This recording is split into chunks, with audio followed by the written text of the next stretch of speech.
Louisiana beer reviews. Founders Porter. I bought this at Stein's Deli in New Orleans. It was not expensive. Founders just arrived in Louisiana here in the spring of 2014.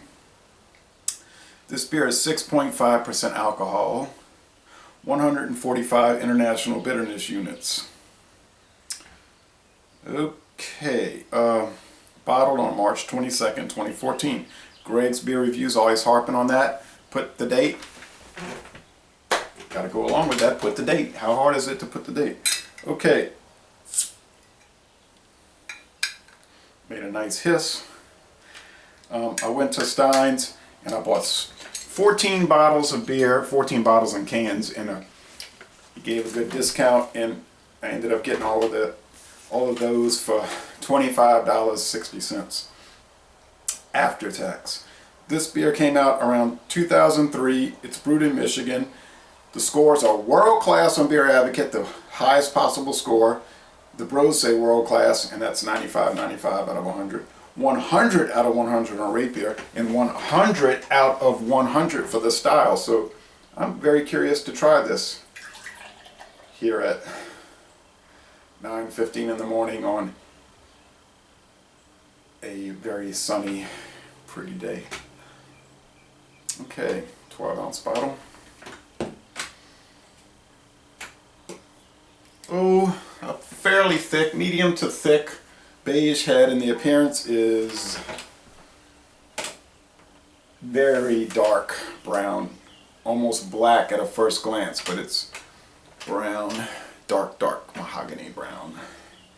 The aroma, rich, creamy, milky, full, dark roasted barley malts. There's a little acidity in there.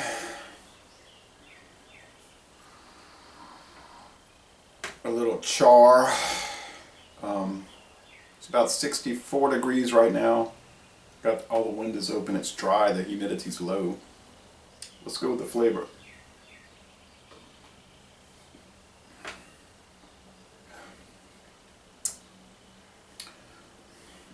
Just rich, chocolatey, coffee-like, dark roasted barley malts. A nice bitterness to balance out the sweetness. I mean, it's sweet and bitter all together. The mouthfeel is thick and velvety, but not too thick, but thick and velvety.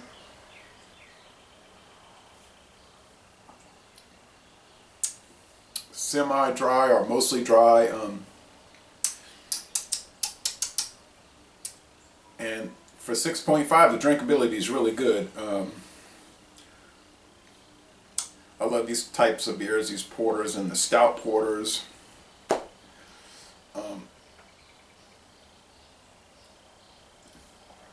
I've been so put off lately by this overabundance of the pineapple hoppy beers because, like some other people commented, they wear out the style, and especially these session IPAs. They come out with one and then everybody wants to make one, and they just keep wearing it out, and it becomes this depressing trend. And Frank Zappa talked about that in his 1978 Studio Tan album, where he talked about trend mongers.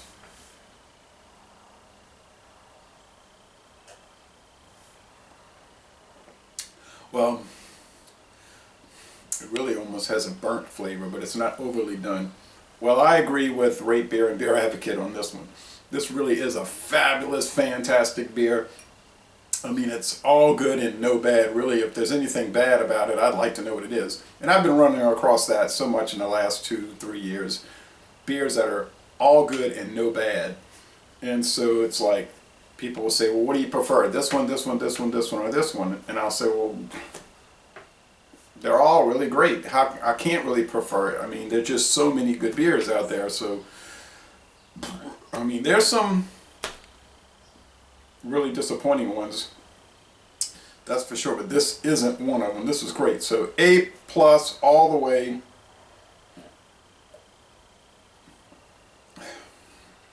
Would I go above A+? World class to me would be above A+, like better than perfect in a way. in a way, like the West Flatron 12, something like that, or that Style Pramen, which to me is like the greatest lager ever.